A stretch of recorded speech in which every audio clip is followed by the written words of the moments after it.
Hey guys, Brian Davis from Spark Rental here. Super excited to be with you. And I'm also excited to have Kirby Atwell with us. He is the founder of livingoffrents.com. He is right up our alley, which we were just talking about before we hit the record button. Reaching financial independence with real estate, building passive income streams. So Kirby, welcome. Thank you. It's awesome to be here, Brian. Thanks. Well, I am personally excited to hear about your story and how you got into this, because everyone's story is unique and different, and you're taking a little bit of a different tack than we are, which is what makes this all fun. So let's start at the very beginning with how you got started with real estate in the first place. Yeah, it's been a long, winding journey for me.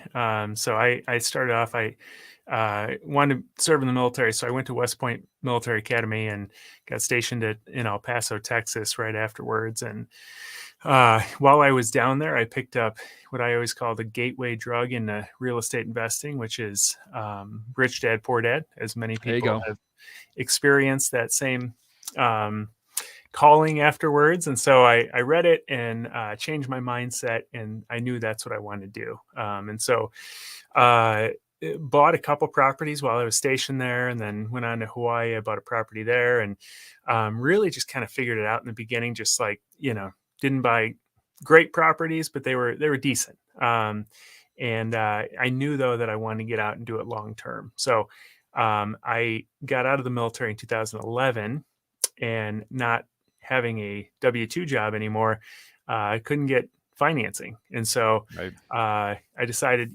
flipping seems like a good option. And so I formed an LLC with a couple of friends, and we started flipping properties. And so we ended up flipping about 70 houses around the Chicagoland area over the next Wow. 5 years. Yeah, it was, and so it was a good experience. I learned a lot, but I also learned that um, there's sort of a progression that I see happen a lot with people who get into flipping. It's like they flip and realize they're on this hamster wheel of constant hustle and not really making a whole lot of extra money. They plow it all back into their business or tax. It's the highest tax rate. Oh, And so sure. Regular income tax rate. yeah, exactly. So realizing that, I realized after 5 years this was going to be a perpetual cycle forever. So I want to get back to the reason I got into this in the first place, which was creating financial independence. And so um, left that partnership and started doing rental properties. And so initially it was long-term rentals until in 2017. At the end of 2017, we tried out a short-term rental in our basement. We were moving into a house and had an unfinished walkout basement. And so we're like, let's just try this and see how it works. And we're in Indiana, so it's not like a hot vacation rental market, Sure. but it worked phenomenally well, and we made over $20,000 in the first summer. And I was like, man, I make less than that on some houses that I own the whole year, in terms of income. So quickly started to figure out how to scale that, and so from there we bought 21 vacation rentals, all kind of around this Northwest Indiana area. And it's just worked out great. So we sold off all the long-term rentals, and this is purely what we focus on. Well, I love that. I mean, there's so much in there to unpack. I mean, so when you Yeah. bought your first property, Airbnb probably wasn't even a thing yet, right? No, it was 2006. So Yeah. So that's yeah, that's pre-Airbnb. That's really before. I mean, obviously vacation rentals have been around forever in beach towns yep, and stuff, but not at the scale and ease that they are now. right. Um, yeah. So I'm totally with you 100% on how flipping houses is it's a business, right? I mean, and there's Mhm. something wrong with it. It can be a great business for a lot of people, but it's active income. It's certainly there's nothing passive about it, as you well know. Um, I mean, finding deals, constantly hassling with contractors. Yeah, Exactly. it's a ton of work. And a lot of people do that like you did as a way to build capital for other investments, and including long-term investments or long-term hold investments like rental properties, whether you rent them short or long term. Mhm. So, let's dive a little bit deeper into some of your tips and tricks and experiences with short-term rentals, since that seems to be an area of niche expertise for you. Yeah. So how do you go about finding these properties? So I have a very different approach, I think, than a lot of people who are in the short-term rental space these days. I think as people get into it, their initial default is to go to these traditional vacation rental areas. And so if you Google it, people recommend Gatlinburg or these coastal beach areas, and those areas, I think they have a purpose, but at the same time, the values have gone way up, super competitive. Lots of competition. Like the guests are pickier. It's higher end, and also interest rates are higher, so it's a lot less affordable. My approach is in more utilitarian markets, so throughout the Midwest, Southeast, just outside of larger cities, in areas where there's all kinds of reasons people are traveling there for, whether it's work or visiting family or weddings, or in some still vacation or local draws. Um, and they work phenomenally well. So you can buy a property really inexpensively. Maybe it's a third or a fourth of what it would cost in the city, just outside the city. Nightly rates are very similar to what they'd be in the city in a lot of cases. And the ROI and cash flow is just phenomenal. So I really focus on these small multifamily properties that can perform really well being used as short-term rentals in these, lower cost markets. Okay. Yeah, no, so that makes sense. Well, so first of all, it sounds like you're investing mostly in secondary and tertiary markets, or even more specifically, outside of those secondary and tertiary markets. Yeah. So, another level removed, for less competition and, like you said, better cash flow. How do you pick these markets? I mean, how do you identify these markets in the first place? Yeah. So, I mean, you can start with, like I said, the Midwest and Southeast. That's where properties are just on sale compared to, the West Coast or East Coast. It just um, tends to be a lot cheaper. And so you can go to any city. You look down the map, and throughout all the Midwestern or Southeast states, you look at any city in Ohio, uh, Indiana, Michigan, Tennessee, and anywhere that has some local draws around the city that's still within drivable distance. The larger the city, the further out you can be. But for example, we're in Michigan City, Indiana, which is an hour outside of Chicago. And for the same property that we would buy in Chicago, we can get it for a fifth of the cost. And there's a whole bunch of small multifamily properties here. And so all summer long, we are 100% booked up because people want to come to, like I said, local draws. There's Lake Michigan. There's also a casino. There's an outlet mall. There's wineries. There's stuff like that. That it's not the Disney worlds, but it's still draws for people to come. And then all winter, we can still book out with people who are traveling for work, nurses, all the weddings and funerals and stuff like that are just normal reasons people travel. So I look for these areas that are driving distance to the city with local draws that, are in relatively, rental friendly states. Typically is what I try to target. And there's a lot more of them than most people think there are. Yeah, no, that makes sense. And I couldn't agree with you more about investing in rental friendly states and cities. Yeah. The investor friendliness of the local laws, whether at the state level or on the city level, makes a bigger difference than the average person thinks, especially the average person who's either a novice investor or not an investor at all. Right. So, can you tell us a little bit more about the seasonality with some of your properties and how you navigate that? Because, you talked about people visiting for quote like normal reasons, like weddings and funerals and so forth, but that can be hard to build your business around. So yeah, I'm just curious about how you account for seasonality as a short-term vacation rental investor. Yeah. Yeah, and I think getting into this, the hardest part for people is to wrap their head around. They think short-term rental, like I'm going to buy in vacation spots I would want to go to. And like you mentioned, Airbnb didn't exist, I mean, it didn't exist more pretty much 10 years ago. 5 years ago is when it really started to pick up. But Before that, it was just vacation rental areas where you'd have short-term rentals. Now there's such a huge user base with millions and millions of people using Airbnb and VRBO and others, that's just the way they travel. So they're not going to stay in hotels. They want a house because they have families and they'd rather have a whole house in a lot of cases. So regardless of where you're at, there's people using it, and there's reasons why people are traveling, which are just general reasons in a lot of cases. So you can start to look at other Airbnbs and see, how often they're booked up, what their price point is, all of that. And so you can start to get a really good idea of what you can expect. But when we first started, I was like, this seems like the numbers are really good. I could see what they were renting for on Airbnb. I could see that I could buy a duplex or a triplex for a couple $100,000 and rent out each one and have 3 streams of income. And I thought, man, if I just rent it in the summer, I still make more money than using it as a long-term rental. So let's give it a shot. And what I didn't realize is the entire summer would be booked solid because there's 2 million people that come to the Indiana Dunes National Park every year, and there's nowhere near enough lodging for that many people.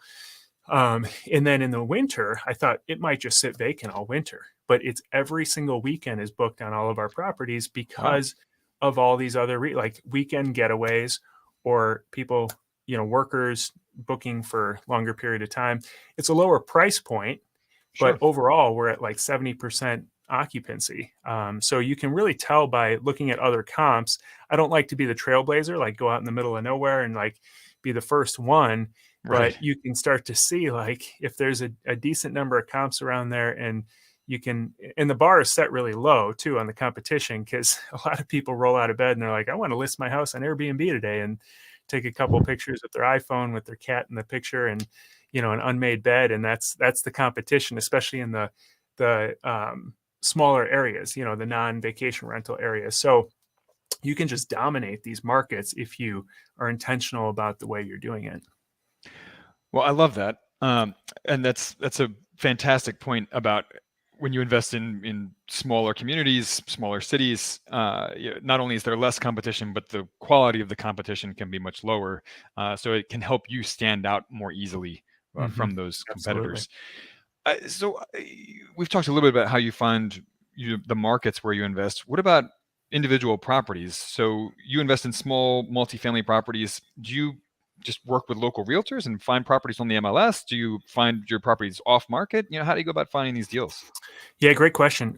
We've kind of come up with the system that's really helped us. I mean, this is how we bought probably the last 8 or 9 properties, and it's a bit counterintuitive. So what most people do is they figure out, a place where they want to invest, and they ask for referrals for a buyer's agent, and they find an agent and say, hey, can you set up a search for me? And they go do everything through this buyer's agent. I recommend skipping that. We spend a lot of time identifying what the ideal market is that you want to invest in. And then we set up a search ourselves on realtor.com or Zillow or whatever. And I go directly to the listing agent.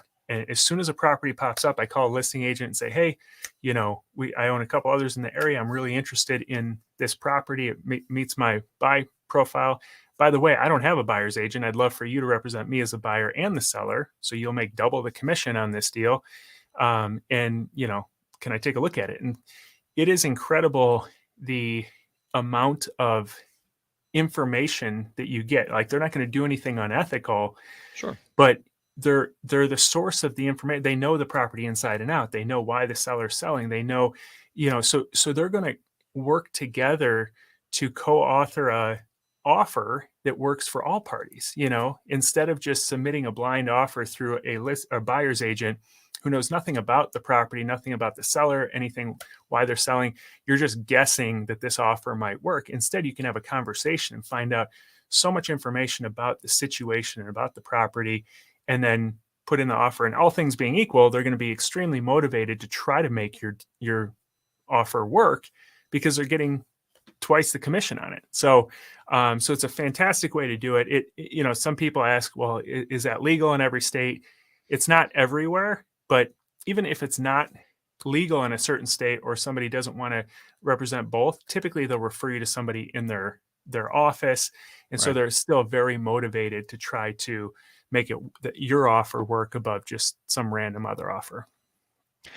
That makes total sense. I love that. And when the listing agent is motivated to work with you, often they will communicate to you, what makes the seller tick, right? Because Mhm. some sellers are motivated by money, they want the most money possible. Others are motivated by speed or by some other factor. Maybe they need to move, but they don't know exactly when they'll need to move, so they need some flexibility, and maybe they need you to Exactly. lease the property back to them for a month or two or whatever. Um, and that's the kind of stuff that you just wouldn't know, if you're just sending out blind offers, like you said. Yeah. You Um, can customize it to help them get to the goal that they want, whatever that is. And if you don't know, you're just kind of guessing. So, no, it makes perfect sense.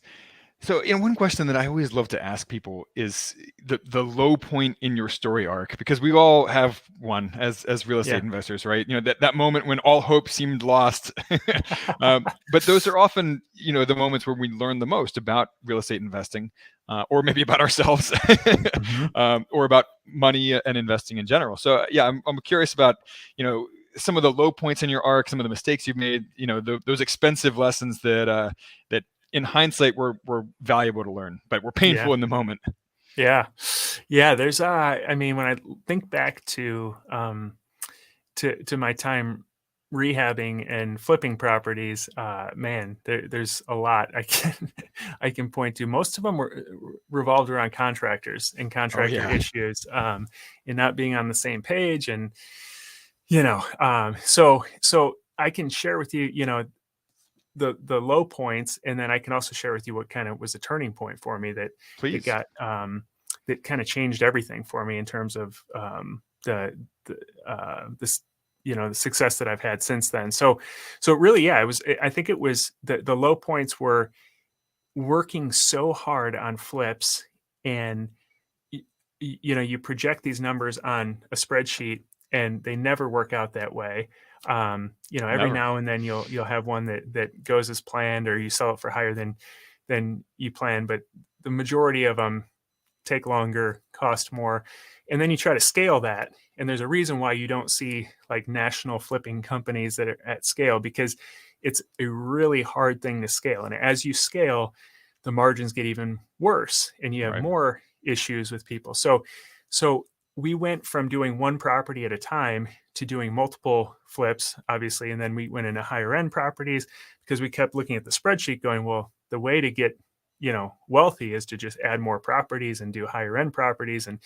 And it turned into just a total, it was, I was under stress constantly. My door was just like this revolving problem, wheel that people would come in with all the problems, and all the things that I enjoyed doing in the beginning, going out to properties and actually talking to contractors, and all that went away, and I was just managing all the problems. And we were trying to scale this team and had a call center, and we were sending out tons of marketing. So we had all this overhead, and so eventually that's when it clicked for me that this is just I'm just going to grow these problems bigger and bigger over time. This isn't it's never going to get me to the outcome that I want. So the thing that I think changed, or that was the catapult to eventual success, was in 2016, when all of a sudden we just recently got married. I got married to my wife, and we sat down and got clear on what our vision of success is and what we wanted our days to look like, and the outcome that we were after, instead of just chasing money or chasing other people's version of success. We got very clear on what it meant to us, and once we defined that, then all of a sudden we had a place to backwards plan from. And really, it was just freedom. That was our version of success. We wanted autonomy, and then we wanted to be able to make an impact in other people's lives. And so it didn't take a whole lot, but we never defined it. And so finally, when we defined it, I could backwards plan from that and put together, and start to make more intentional decisions. And that's what changed everything. And so many people don't do that. They just start jumping into it and saying, I want to just make money and be successful, but they never define what that means for them.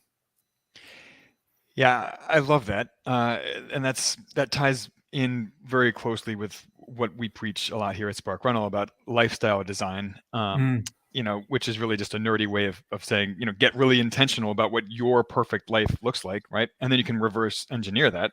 And like you said, usually it's actually not that hard to reach. yeah, So we talk frequently about how, we've interviewed dozens of people who have reached financial independence and retired early with real estate, and they all went back to work, right? yeah, So, what some people take the wrong message away from that, and they say, oh, well, what's the point of you know saving money and investing to try to reach financial independence if I'm just going to go back to work? The point is so that you can take control over that work and do work that you are passionate about. exactly. And if you're going to go back to work anyway, and you know that, then you can calculate, okay, what am I going to earn doing my dream work, which might be less than what your current high octane job is, right? But there's probably just a short or a small shortfall, if any, between what your dream work pays and your living expenses. So you don't need enough passive income to cover all of your living expenses. You just need enough to cover that shortfall, if there even is one. And if there's Yeah, not, then what are you doing? Just go do your dream work now. yeah, So anyway, exactly. a little bit of a tangent there about lifestyle design, but it's a passion of mine, obviously. Um, Yeah. so I want to talk a little bit about your business, but before we get there, I just want to get any tips or hacks or tricks for people who are interested in Airbnb investing, short-term rental investing, or maybe people who are doing it now but are struggling a little bit with it. Like, what are some of your favorite hacks, for lack of a better word, in that space?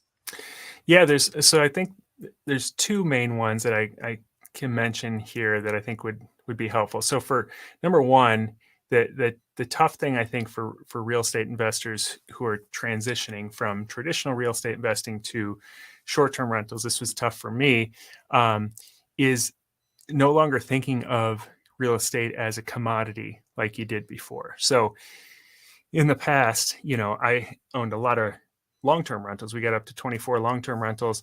And I knew that, a two-bedroom or a three-bedroom rents for what another two-bedroom or three-bedroom rents for in that town. And so you put in a whole bunch of extra stuff to make, it extra nice.